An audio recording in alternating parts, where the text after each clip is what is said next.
অন্যদিকে 17 দিন পর জামিন পেলেন নিরাপদ সর্দার। জামিন সিপিএম এর প্রাক্তন বিধায়ক নিরাপদ সর্দারের। গোটা ঘটনায় জেলার পুলিশ সুপারের রিপোর্ট তলব। আজ জেল থেকে নিরাপদকে মুক্ত করার নির্দেশ।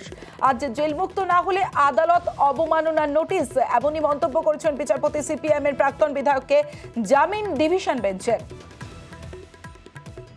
ওনার এগেনস্টে যে এফআইআর, সেই এফআইআর দেখা যাচ্ছে লজ হয়েছে 9 তারিখ, আর যার বেসিসে এফআইআর সেটাই হয়েছে 10 তারিখ। এই গ্রাউন্ডে প্রাইমারিলি ওনাকে আজকে ইন্টারিম বেল দেওয়া হলো এবং মহামান্য বিচারপতির পরিষ্কার অবজারভেশন যে একজন সিটিজেন অফ ইন্ডিয়াকে এরম অন্যায়ভাবে কেন 17 দিন কাস্টাডিতে রাখা হলো এবং এর জন্য কেন কনসার্ন পুলিশ অফিসারদের বিরুদ্ধে কোনো ব্যবস্থা নেওয়া হবে না এবং ওনাদেরকে কাস্টাডিতে করা হবে না। এবং এই মর্মে জুরিসডিকশন যে সুপারিনটেন্ডেন্ট অফ পুলিশ ওনাকে একটি রিপোর্ট ফাইল করতে বলেছে 29 তারিখের মধ্যে। মহামান্য আদালত আজকে ক্যাটেগরিক্যালি বলেছেন যে আজকের মধ্যেই হচ্ছে যে নিরাপদ সর্দারকে যেন হচ্ছে রিলিজ করা হয় এবং আনকন্ডিশনাল বেল।